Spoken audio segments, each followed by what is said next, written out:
Nalambat ng pulisya ang isang high-value drug pusher sa inilatag na bypass operation sa bahagi ng Service Road C6, Barangay New Lower Bicutan, Taguig City.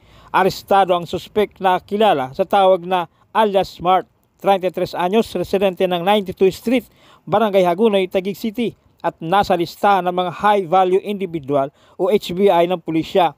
Sa ulat ng pulisya, alas 10 ng gabi nang magkasa ng bypass operation ang pinagsanib na pwersa ng District Drug Enforcement Unit sa panguna ni Police Major Cecilio Tomas Jr., District Intelligence Division, PDEA SDO at Police Substation 9 laban sa suspect.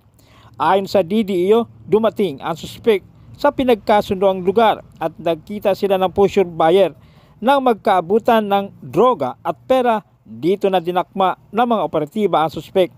Na-recover sa operasyon ang isang plastic sachet na may 50 gramong hininalang shabu na nagkakalaga ng 340,000 pesos at ang bottle money na ginamit sa operasyon. Ikaw, Raymar Perez Sabio, aka Mar, ikaw ay aking inaaresto sa pagbibenta ng illegal na droga. Ito ay paglabag sa batas sa Republic Act 9165. Ikaw ay may karapatang manahimik at magsawalang kibo. Ano man ang iyong sabihin, maaring gamitin laban sa iyo. Ikaw ay may karapatang kumuha ng abogado at doktor na magtatanggol at titingin sa iyo. At kung wala ka namang kakayahan, kumuha nito pagpapalooban ka ng gobyerno. Nauunawaan mo ba ito? Tayo ka, ano to? Para Raymar? Raymar Perez, tama. Middle name mo sa bio. Okay. Raymar, ako si Kagawad ha. Kagawad Nixon Pagirigan ha. Ng Barangay New Lower Bicutan. So, witnessan ko ang huli sa'yo ng kapulisan, no? Ang nakahuli sa'yo ay ang ating Southern Police District, no? Under ng Drug Enforcement Unit ng District, ha? DDEU. Okay? Nabasahan ka na ng karapatan mo, di ba? So, alam mo na. So, ang barangay walang kinalaman sa pagkakahuli mo. Mag-witness lang kami sa inventory. Okay? So, nakuha ba sa'yo yan? Sagot. Sagot ka, sagot. Okay. Itong non-drug evidence, nakuha ba sa ito? Sagot! Okay. Kulungan ang binagsakan ng 4 na street-level individual matapos malambat sa anti-criminality operation at makumpiskahan ng shabu dakong 1:40 na madaling araw sa Barangay Ususan, Taguig City.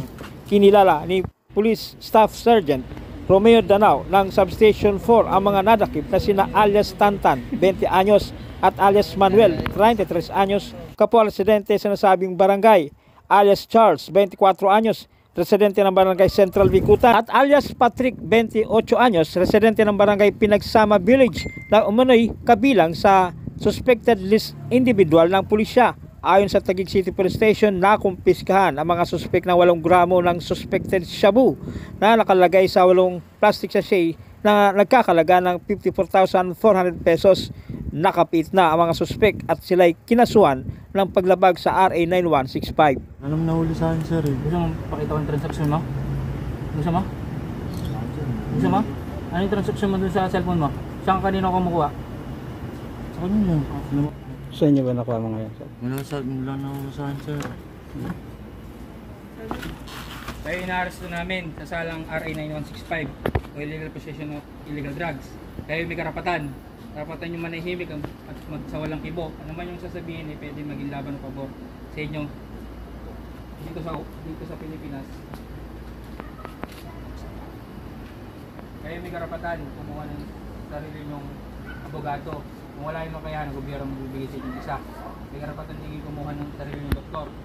Magsusuri sa inyo ng pisikal. Kung wala yung kakayahan, ang gobyerno magbibigay sa inyo ng isa. Naintindihan nyo ba yung karapatan? Opo, sir. Sagot. Opo, sir. Sagot.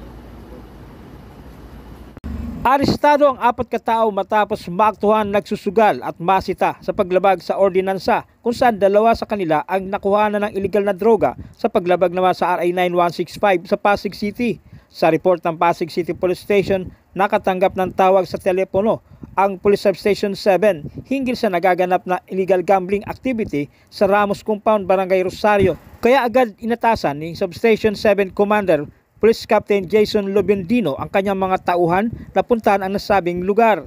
Pagdating ng mga pulis sa lugar dakong alas 6:40 ng umaga, naaktuhan nila sina alias Mark, 26 anyos, at alias Charlotte, 43 anyos, na isang construction worker, kapwa residente sa nasabing barangay, alias Felix, 36 anyos, na isang construction worker, residente ng barangay Bagbag, Quezon City, at alias Adonis, 32 anyos, residente ng Cainta, Rizal.